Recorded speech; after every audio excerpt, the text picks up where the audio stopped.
রাধে রাধে বন্ধুরা, সুপ্রভাত সকলকে। কেমন আছো তোমরা সবাই? আমাদের গল্পকথার নতুন আরও একটি ভিডিওতে তোমাদের সকলকে জানাই স্বাগতম। আশা করছি সকলে খুব ভালো আছো, সুস্থ আছো, আর আমরাও বেশ ভালো আছি। আর আজকের বারটা হচ্ছে রবিবার, আর রবিবারের সকালটাতে কিন্তু এইরকম সুন্দর একটা মিষ্টি মিষ্টি রোদ উঠেছিল। মানে কি বলো তো, রোদের সেরকম জোর ছিল না, কিন্তু না ওই বৃষ্টির বদলে যে একটু রোদ উঠেছে এটাই ছিল একটা বড়সড় ব্যাপার। এমনকি জানো, আমি এখন যখন ভয়েস দিচ্ছি এখনও বাইরে একদম মুষলধারে বৃষ্টি হচ্ছে, এবং সেই বৃষ্টিটা শুরু হয়েছে প্রায় ঘন্টা দেড়েক আগে। একদম ননস্টপ চলছে, একটুও থামেনি, এত বৃষ্টি হচ্ছে। তো যাই হোক, বৃষ্টির ওয়েদারের মাঝখানে না যেদিন যেদিন রোদ উঠছে এত ভালো লাগছে, তখন মনে হচ্ছে বাবা যেখানে যা কাছাকাছি আছে, শুকনোর আছে, সব কিছু করে নেই। তো আজকে রবিবার মানেই তো জানো আমার দিনটা একটু লেট করে শুরু হয়। তো ঘড়ির কাঁটায় এখন বাজে হচ্ছে সকাল ওই 8টা মতো। উঠেছি ধরো এই 7টা 15-20 মতো, মানে ঘুম ভেঙে গেছে অনেক আগে, তবে উঠিনি, ওই শুয়েছিলাম। অন্যান্য দিন তো এরকম শুয়ে থাকার সুযোগটা থাকে না, তাই বলতে পারো রবিবার সকালে না ঘুমটা ভেঙে গেলেও উঠি না, ওই একটু এপাশ ওপাশ করি, ফোনটা ঘাঁটি, তারপরেই উঠি। তো সকালবেলা উঠে বাসি কাজ সমস্ত কিছু কমপ্লিট করে নিয়েছি। আর ওদিকে কৌশিক গোপালকে ঘুম থেকে তুলে তারপর যাবে হচ্ছে চিকেন আনতে। তো এই হচ্ছে সকালের এখন শিডিউল। তো ও এখন ওর কাজগুলো করছে, আর আমি এদিকে ফ্রেশ হয়ে স্কিন কেয়ারও কমপ্লিট করে নিয়েছি। নিয়ে এইদিকে কিছু জামা কাপড় ছিল, সেগুলোকে আগে গুছিয়ে নিলাম। আজকে যেহেতু ছুটির দিন, তাই দেখো কাজের প্যাটার্নও কিন্তু সমস্ত কিছু এলোমেলো। মানে যখন যে কাজটা করতে ইচ্ছা করছে তখন সেটাই করছি। মাঝে মধ্যে দেখবে এরকম এক একটা দিন না নিজের মতো করে কাটাতে বেশ লাগে, কিন্তু যেরকমটা আমার ঠিক আজকে হচ্ছিল। তো ওদিকে তো জানলা খুলছিলাম, তারপরে দেখলাম আজকে যেহেতু কাছাকাছি করবো, তো সার্ফের কোটোই না সার্ফটা শেষ হয়ে গেছিলো, তো আবার 2টো প্যাকেট ঢেলে নিলাম। নিয়ে এইদিকে এখন জানলাগুলো খুলে দিয়ে সবার আগে কাজ হচ্ছে।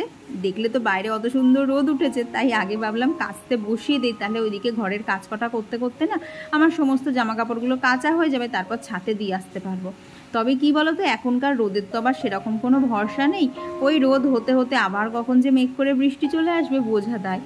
তো সেই জন্যই সকালবেলা সমস্ত কাজ মানে ফেলে রেখে আগের দেখলাম কাচতে বসিয়ে দেই, তারপর পরের কাজ পরে করা যাবে। তো এইদিকে এখন 20 মিনিটের জন্য মেশিনটা এখানে চলবে, আর সেই ফাঁকে আমি সমস্ত এদিকের কাজগুলো করে নেব। তো সকাল থেকে সমস্ত কিছুই হলেও এখনও কিন্তু মানে বিছানাটা তোলা হয়নি। ওই কৌশিক ঘুম থেকে উঠে না বিছানার যে বালিশগুলো থাকে সেগুলোকে যে একটু জড়ো করে দিয়েছিল, বাট এইভাবে যে বিছানা ঝাড়া সেই ব্যাপারটা হয়নি। তো এইদিকে এখন সেটাই করে নিচ্ছি। বিছানাটা এখন টান করে ঝেড়ে নিয়ে এদিকে বালিশগুলো সাজিয়ে, মানে যতটুকু ঘরটাকে একদম নিট অ্যান্ড ক্লিন পরিষ্কার গুছিয়ে রাখা যায়, তো সেটাই করে নিচ্ছি। আর আজকে না একটু হালকা করে ডাস্টিংও করতে হবে। আজকে রবিবার, আজকেও করব, কালকে সোমবারেও করতে হবে। তারপরে বলতে পারো মঙ্গলবারে কখন সময় আদৌ পাবো কিনা জানি না, এবং বুধবারেও সেই জিনিসটাই চলবে, কারণ এই 2টো দিন আমার একদম বলতে পারো খুব চাপাচাপি আছে। মানে আর কি বলো তো, শুধু দিনের বেলাগুলো, মানে এইসব কাজ করার সময় আমি আদৌ পাবো কিনা জানি না। তাই বলতে পারো আগের 2 দিন থেকে একটু একটু করে শুরুই করে দিয়েছি, যাতে মাঝের 2 দিন না করলে না কোনো অসুবিধা না হয়। আর এমনিতেই তো জানো বাড়ির পাশে মিল, এমনিতেই খুব ধুলো হয়, তাই যদি মাঝখানে 2 দিন গ্যাপ না যায়, মানে গ্যাপ যায়, তাহলে অতটা কোনো যাতে অসুবিধা না হয়। তো সেই জন্যেই এগুলো সমস্ত কিছু শুরু করে দিয়েছি। তো ডাস্টিং বলতে গেলে সেরকম ধরো মোটামুটি মানে খুব যে একদম ডিপলি ক্লিন করতে হবে তা না। আমি যেহেতু একটা রেগুলারিটি মেনটেন করে থাকি, তাই যখনই করি আমার কিন্তু বেশিক্ষণ সময় লাগে না। ওই বলতে পারো একদম ঘড়ি ধরে 25 থেকে 30 মিনিট, মানে আধ ঘন্টা মতোই লাগে, তার বেশি কিন্তু আমার খুব একটা লাগে না। তো ওইদিকে ওয়ার্ড্রপটা সমস্তটাই হয়ে গেছে। এখন এইদিকে যে আনলা, এখানে যে কাঁচগুলো রয়েছে এগুলো, তারপরে ধরো চেয়ার, এইগুলো সব এক এক করে নেব। আর চলো কাজ করতে করতে তোমাদের সাথে কিছু কমেন্টও শেয়ার করব। আমার গত ভিডিওতে গোপীনাথ আইডি থেকে দিদিভাই আমাকে 13 বার প্লিজ বলে রিকোয়েস্ট করেছে যে আমার নামটা নিও। আমার নাম হচ্ছে, মানে দিদিভাইয়ের নাম হচ্ছে মাধবীলতা দে। কিন্তু দিদিভাই তুমি একটা ভুল করে ফেলেছিলে, তুমি আগের দিনের কমেন্টে জানো তোমার নামটা লিখেছো হচ্ছে মাধবী পাতা। আমি তো বুঝতেই পারছিলাম না যে এটা কীরকম নাম। তারপরে তোমার পুরোনো দিনের একটা কমেন্ট দেখে সেইখান থেকে তোমার নামটা জানতে পারলাম, মাধবীলতা দে। তো রিকোয়েস্ট করবো দিদিভাই, যখন না এইভাবে নাম লিখবে একটুখানি মানে একটু দেখে লিখো, নাহলে না খুঁজে নামগুলো বার করতে অনেকটা সময় চলে যায়। আর এদিকে তো আমি ডাস্টিং করছিলাম, তো দেখো একদম দরজার নিচের দিকে একটা কুমোরে পোকা বাসা করেছে। এই পোকাটা তো আগে চিনতাম না, তোমরাই চিনিয়েছো। আগে তো ওইদিকে জানলায় একবার হয়েছিল, তবে এইবার দেখছি জানো তো কখন যে এটা করেছে সেটাই আমি বুঝে উঠতে পারলাম না। তোমরা তো দেখোই প্রত্যেক মানে 1-2 দিন অন্তরই ডাস্টিং করি। গতকাল যেহেতু করিনি, আজকে দেখি এই অবস্থা।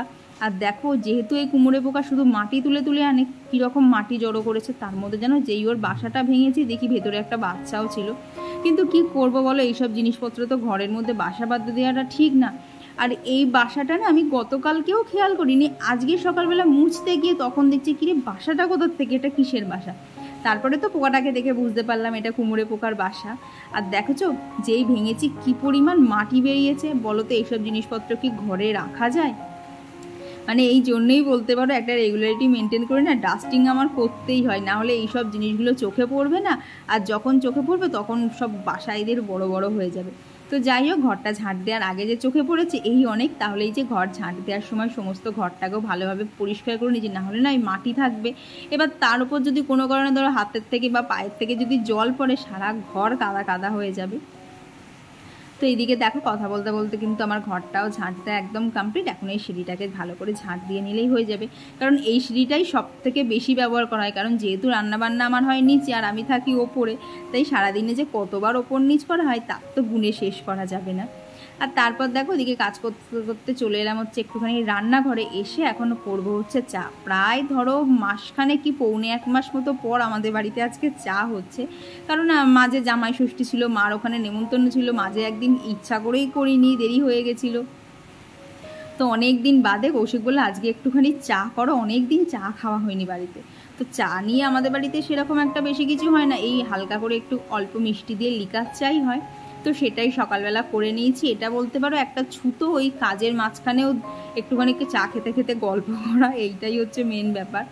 তো এই যে চাটা হয়ে গেছে, এখন চাটা নিয়ে এই 5-7 মিনিট বসে কৌশিক কি বাজার করবে না করবে, কি কি আনতে হবে, কি রান্না হবে, এইসব কথাবার্তায় দুজনে মিলে বলছিলাম। তো এরপর না চা খেয়ে কৌশিক চলে যাবে হচ্ছে সোজা বাজারে, আর আমি যাব আমার উপরে, কারণ উপরে এখনও বেশ কিছু কাজ বাকি আছে। তো সেই যে কাচতে বসিয়ে দিয়ে গেছিলাম, তো কাঁচা তো অনেকক্ষণ আগেই হয়ে গেছে, চা খাওয়ার মানে চা খেতে খেতে কাছাকাছিটা হয়ে গেছিলো।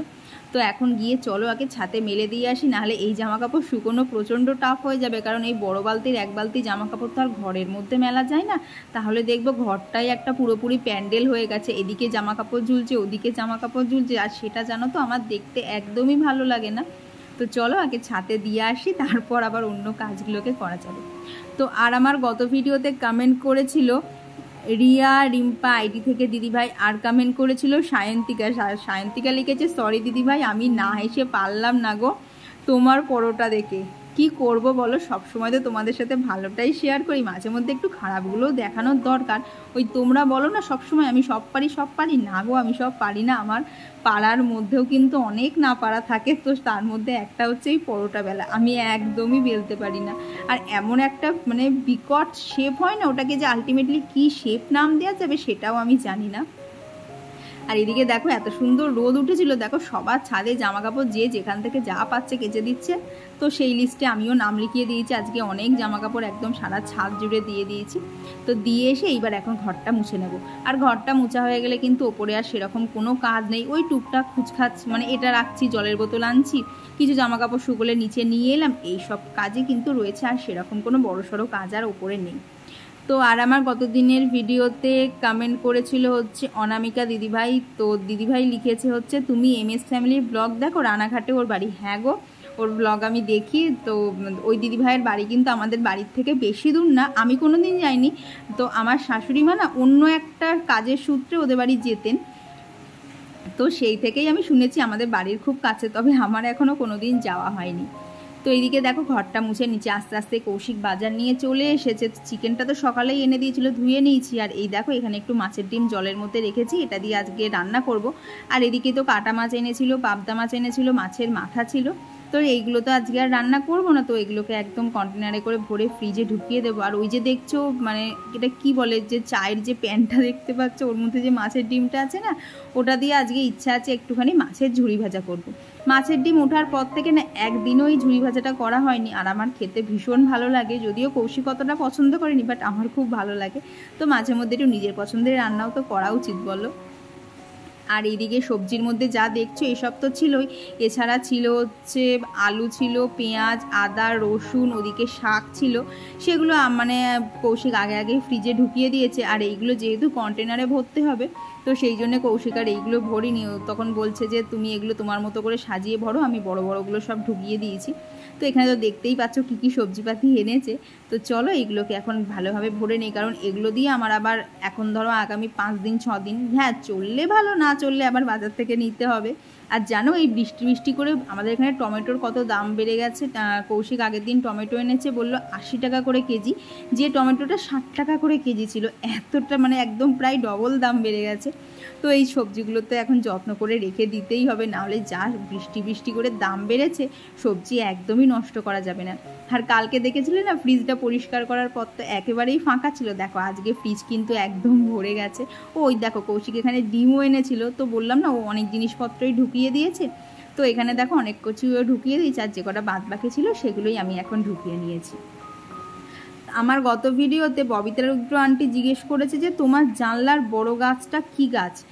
তো আন্টি আমি ঠিক বুঝতে পারলাম না, কারণ ওখানে দুখানা বড় গাছ আছে, যেটা লম্বা লম্বা দেখো ওটা হচ্ছে লাকি ব্যাম্বোর গাছ, আর যেটা একটুখানি ঝোপালো করা না ওটা হচ্ছে মানি প্ল্যান্ট। ওটা মানে ওরকম করে না ভেতরে একটা মস্টিক দেয়া আছে, তো সেটাকেই আর কি রাউন্ড রাউন্ড করে ঘুরিয়ে ওইভাবে বানিয়েছি। ওটা না আমি একটা ইউটিউবের ভিডিওতে দেখেছিলাম, তো তখন থেকেই ইচ্ছা ছিল এরকম করে বানাবো।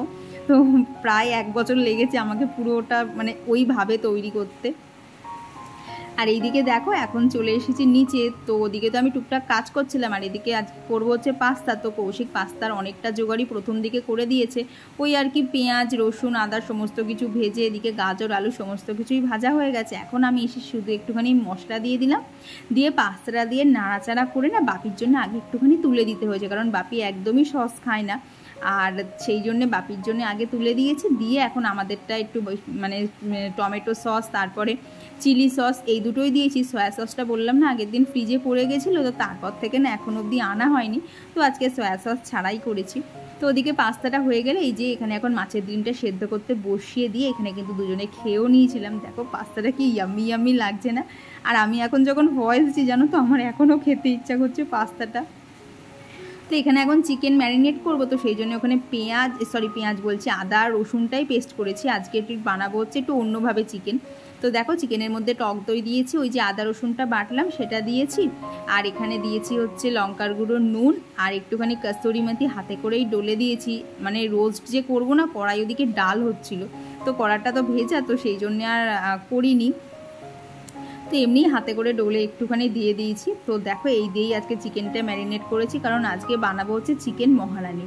তো চিকেন মহারানি জানো তো রেসিপিটা খুব সহজ, আর খেতেও কিন্তু বেশ অন্যরকম লাগে। তো দেখেই নাও এখানে রেসিপিটা কীভাবে করবো। তবে এখন কিন্তু আমি চিকেন রান্না করছি না, এখন করছি মাছের ডিমের ঝুড়ি ভাজা। তো এটা যেহেতু করতে বেশি সময় লাগবে না, তাই ভাবলাম ঝুড়ি ভাজাটাকে করে নেই, তারপরেই চিকেনটা বসাবো। তো এখানে দেখো সর্ষের তেলের মধ্যে পেঁয়াজ কুচি আর কাঁচা লঙ্কা কুচি দিয়েছি, তার মধ্যে নুন হলুদ দিয়েছিলাম, দিয়ে পেঁয়াজটা হালকা যেই লাল লাল হতে শুরু করেছে তখন দেখলে না মাছের ডিম সিদ্ধ করতে দিয়েছিলাম, তো সেই সিদ্ধ ডিমটাই একটুখানি হাতে করে ভেঙে নিয়েছি। নিয়ে এই যে পেঁয়াজ আর লঙ্কা কুচির সাথে ভাজলেই কিন্তু মাছের ডিমের ঝুড়ি ভাজা একদম রেডি। এটা খেতে এত সুন্দর লাগে না। সবসময় তো মাছের ডিমের বড়া করা হয় না, কারণ বেসন টেসন দিয়ে করতে হয়। এটা কিন্তু চটজলদি খুব ভালো হয়েও যায়, আর শুধু মাছের ডিমটা থাকে তো এর টেস্টটাও কিন্তু অন্যরকম হয়। আর এই যে এখন চিকেনটা বসিয়ে দিচ্ছি। তো চিকেনটা করার জন্য যেরকম ওই গোটা গরম মশলা ফোড়ন দিয়ে পেঁয়াজ ভাজি সেরকম ভেজে নিয়েছি। আর এই যে আদা রসুন বাটা বেশ খানিকটা ছিল, তো তার মধ্যে এখন পেঁয়াজ আর কাঁচা লঙ্কা দিয়ে দিয়েছি, দিয়েও একটা পেস্ট বানিয়ে নেব। আর ওদিকে পেঁয়াজটা ভাজা হচ্ছিল না, পেঁয়াজটা ভাজা হতে হতে এদিকে এটা পেস্টও করে নিয়েছি। এখন এই পেঁয়াজ ভাজার মধ্যে দিয়ে দিলাম হচ্ছে যে ওই পেঁয়াজ কাঁচা লঙ্কা আদা রসুনের যে পেস্টটা এক্ষুনি করলাম সেটা দিয়ে দিয়েছি। দিয়ে নাড়াচাড়া করতে করতে যে ম্যারিনেট করা চিকেনটা ছিল সেটাও এখানে দিয়ে দেবো।